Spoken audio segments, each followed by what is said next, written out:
अस्सलाम वालेकुम। Welcome to my channel married woman diary. उम्मीद करती हूँ कि आप अपनी सेहत का ख्याल रख रही होंगी, खुश होंगी और आज का टॉपिक है वीक 23 ऑफ प्रेगनेंसी। हमल के 23वें हफ्ते से मुतल्लिक मालूमात। आपको फीलिंग्स के बारे में बताते हैं, size of belly, size of foetus, changes in foetus, ultrasound, what to eat, what should do. हमारा पहला टॉपिक है फीलिंग्स। इसमें आपको हम फीलिंग्स के बारे में बताते हैं जो एक हामला औरत महसूस करती है।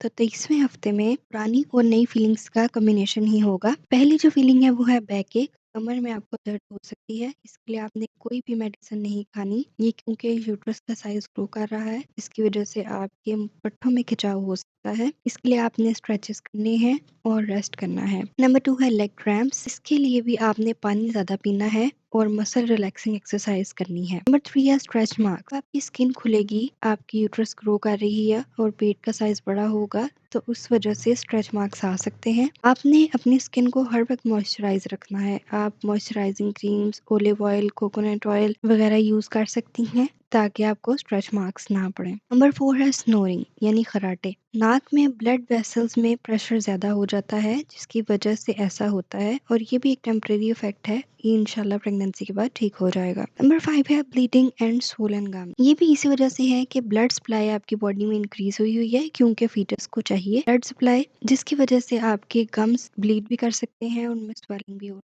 है। इसके लिए आपने हाइजीन का बहुत ख्याल रखना है। डेंटिस्ट को भी आप चेकअप करवा सकती हैं अगर आप जरूरत समझें तो। नंबर 6 पॉइंट है ब्लोटिंग। आपको अपना पेट तना हुआ महसूस हो सकता है या बहुत ज्यादा भरा हुआ महसूस हो सकता है। ये भी इसी वजह से है कि बेबी को जगह चाहिए ग्रो करने के लिए, तो आपका स्टमक के लिए जगह थोड़ी हो जाती है। नंबर 7 है रेड पाम्स एंड टोज। आपकी हथेलियां और पाँव के अंगूठे वगैरह ये सुर्ख हो सकते हैं, पैरों की तलियां भी सुर्ख हो सकती हैं। ये भी इसी वजह से है कि आपके बॉडी के अंदर ब्लड सप्लाई ज्यादा हुई हुई है, तो जिसकी वजह से ऐसा हो सकता है। नंबर 8 है growing palms of hand and soles of feet. क्योंकि लेग्स लिगामेंट फीमेल प्रेग्नेंट औरतों के अंदर लेग्स लिगामेंट बनता है, जिसकी वजह से जो हाथ और पाँव तलियां वगैरह हैं वहाँ पे ग्रोथ हो जाती है या वहाँ पे स्वेलिंग और redness. Number 9 swollen ankles and feet.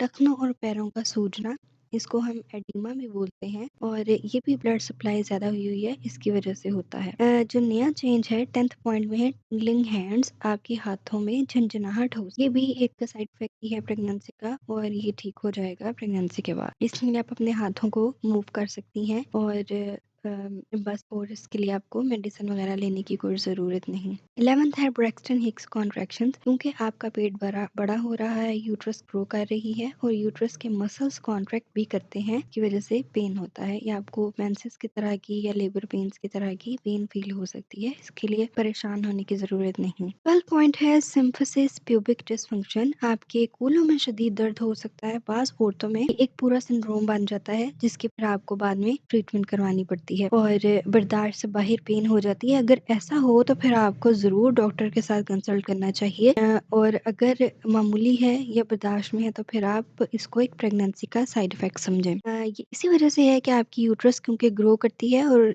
कूलों से बाहर की तरफ को आती है, जिसकी वजह से कूलों में प्रेशर पड़ता है। नंबर 13 है स्किन डेज कलरिश। आपकी स्किन पे पैचेस पड़ सकते हैं, फेस के ऊपर रंग भी खराब हो सकता है। इनको हम बटरफ्लाई रैशेस भी कहते हैं। ये चीक्स के ऊपर बटरफ्लाई की शेप में छाइयाँ सी पड़ जाती हैं, नाक के ऊपर, चीक्स के ऊपर। तो ये सिर्फ प्रेगनेंसी के साइड इफेक्ट्स हैं और उसकी वजह से एक मास्क सा बन जाता है। ये इसको हम मेलाज्मा कहते हैं। तो इसके लिए आपको ब्लीच वगैरह या किसी क्रीम यूज करने की जरूरत नहीं है, एक साइड इफेक्ट है जो बाद में ठीक हो जाएगा। अब बढ़ते हैं size of belly. 23rd week of pregnancy में आपकी बेली का क्या साइज होगा ये आप पिक में देख सकती हैं। इस पिक में आप देख सकती हैं कि बेली का साइज काफी प्रोमिनेंट है हो रहा है। नंबर 3rd पॉइंट पे चलते हैं, वो है size of feet. Standard size है एक लार्ज मैंगो के जितना, एक बड़े साइज का आम या फिर पोमीग्रेनेट अनार के जितना। ये तो एक रफ सा हम आपको बताते हैं, लेकिन अगर इसकी लेंथ और वेट में देखें तो लेंथ में 28.9 सेंटीमीटर, 11.4 इंचेस और वेट आप इसका 1.1 lbs या फिर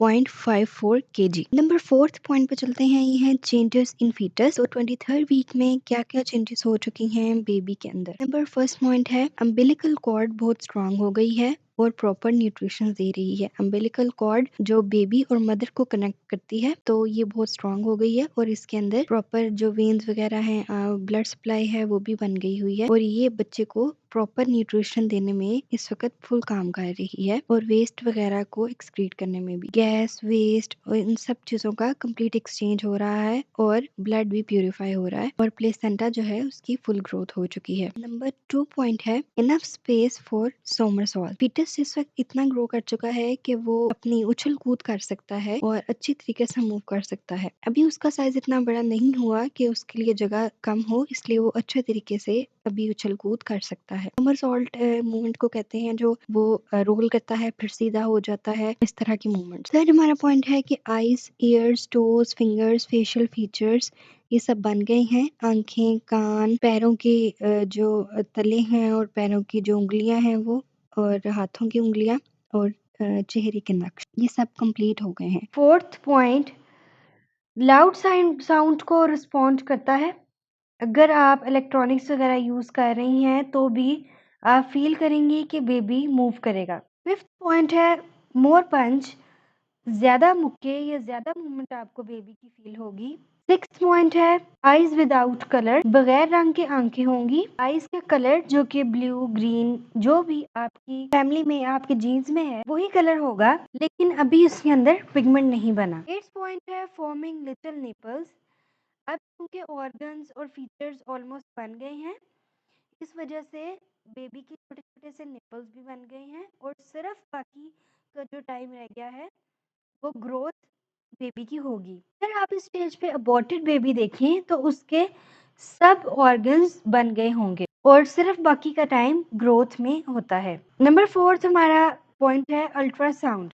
अगर इस पॉइंट पे आप अल्ट्रासाउंड देखें तो अगर खुदा ना खास्ता बच्चे में कोई एबनॉर्मेलिटी हो तो वो भी आपको नजर आ जाएगी। और इस अल्ट्रासाउंड के अंदर आप देख सकते हैं, क्योंकि ये गर्ल्स की पिक्चर गर्ल्स है इसमें, तो आप ये पिक देख सकते हैं। फिफ्थ पॉइंट है व्हाट यू डू, आपको क्या करना चाहिए इस पॉइंट पे। आप अपनी जो इमेजिंग या जो स्कैनिंग है वो किसी अच्छी जगह से करवाएं ताकि कोई एबनॉर्मेलिटी वगैरह हो तो वो रूल आउट हो सके। सेकंड है रिलैक्स ईच मसल, क्योंकि आपको दर्दें वगैरह जिस्म में होती हैं तो इसके लिए आपने हेल्दी चेंज आपके लिए होगा कि आप लेट के तो अपने माइंड में ये सोचें कि आपका एक एक मसल जो है वो रिलैक्स हो रहा है। आप आईज क्लोज कर लें और सोचें कि मेरे अब बाजू रिलैक्स हो रहे हैं, मेरे शोल्डर्स, और इस तरह से आपके लिए भी बहुत हेल्दी है और बेबी के लिए भी, और इससे आपको बहुत ज्यादा रिलैक्सेशन फील होगी। 23rd वीक का मतलब है 6 मंथ। आपके 6 मंथ्स पूरे हो चुके हैं और आप